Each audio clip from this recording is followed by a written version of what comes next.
हैं और ये भी बताएंगे आपको कि पीरियड मतलब कब स्पर्म कब बच्चे नहीं जन्म ले सकते हैं। मतलब एक होता है ना कि सेफ पीरियड बोलते हैं, उस दौरान अगर स्पर्म आया भी तो बच्चे नहीं होंगे। वो संख्या 2 कहाँ होती है? किडनी के पास, पेट में होती है, ओवरी यहाँ पर। ये समझ में आ गया कि नहीं? देखो भैया, मेल का जो पेनिस होता है ना, सोच रहा कोनो काम का नहीं होता है। फीमेल का जो वेजाइना होता है किसी काम का नहीं होता। पेनिस केवल स्पर्म को पहुंचाता है और वेजाइना केवल स्पर्म को रिसीव करता है।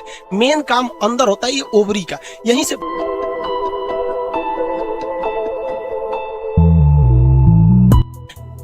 ओवम की लाइफ 2 दिन, सारे ओवम की लाइफ कितनी दिन होती है? 2 दिन।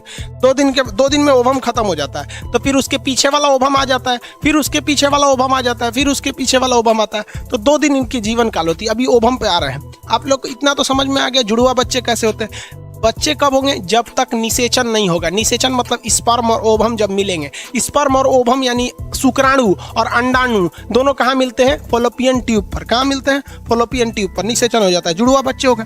अब एक होता है टेस्ट ट्यूब बेबी। कैसे होते हैं टेस्ट ट्यूब बेबी? उसको समझ जाइए। टेस्ट ट्यूब बेबी को हम लोग विटियोर बेबी भी बोलते हैं। विटियोर,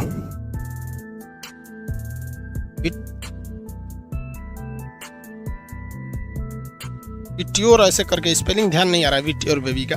टेस्ट ट्यूब बेबी उसको बोला जाता है, टेस्ट ट्यूब बेबी। इसमें क्या होता है टेस्ट ट्यूब बेबी में? हम आपको बताए हैं कि जब भी बच्चे होते हैं तो उसके लिए कम से कम 7 ml स्पर्म का होना जरूरी है। क्यों बोले हैं 7 ml? तो देखिए भाई, उसका 70% तो ऐसे बर्बाद हो जा रहा है। जो गलत डायरेक्शन में गया और पता चला उस महीने में उस साइड में ओवम ही नहीं बन रहा था, तो उधर वाला बर्बाद हो जाएगा। जो सामने गया वो बर्बाद हो गया। जो एक जिधर स्पर्म में जो उधर गया बस वही ना होगा। मान लीजिए इस महीने इधर गया तो अगले महीने इधर जाना चाहिए। तो 70% स्पर्म तो ऐसे ही बर्बाद हो जाते हैं सब। तो जो 7 ml से कम स्पर्म रहेगा तो जैबे नहीं करेगा। पहला रीजन ये। दूसरा एक और रीजन होता है कि स्पर्म में पूंछ का रहना जरूरी है।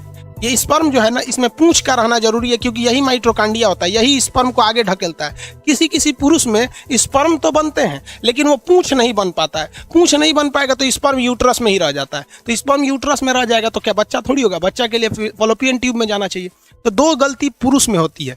पुरुष का स्पर्म में यदि पूंछ नहीं रहेगा तो बच्चा नहीं होगा, या पुरुष के अंदर स्पर्म की मात्रा कम बनेगी तो भी बच्चा नहीं होगा। अब दूसरा समझते हैं लोग, फीमेल में क्या गलती होती है। कुछ ऐसी फीमेल होती हैं जिनका ओवरी तो रहता है लेकिन उनमें ओवम ही नहीं बनता है। जब कभी ओवम नहीं बनेगा तो उसका मेंस्ट्रुएशन साइकिल, पीरियड्स नहीं आएंगे। अब पीरियड्स पे चर्चा करते हैं और ये भी बताएंगे आपको कि पीरियड मतलब कब स्पर्म कब बच्चे नहीं जन्म ले सकते हैं। मतलब एक होता है ना कि सेफ पीरियड बोलते हैं, उस दौरान अगर स्पर्म आया भी तो बच्चे नहीं होंगे। वो आगे बताएंगे अभी। तो अगर किसी महिला में ओवम ही नहीं बनेगा तो उसका पीरियड ही नहीं आएगा, तो बच्चा होने का तो सवाल खत्म हो गया। वहाँ पे एकदम सवाल खत्म। भाई बनबे नहीं करेगा तो स्पर्म आके फर्टिलाइज किससे करेगा?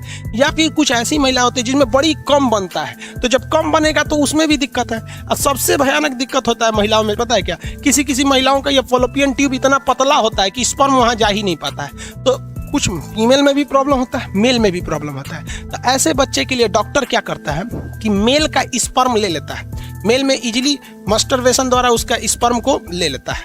तो मेल का स्पर्म ले लिया और महिला का ओवम ले लेता है। वैक्यूम ट्यूब आता है, वेजाइना के रास्ते अंदर पाइप द्वारा इसको खींच के बाहर निकाल लिया जाता है।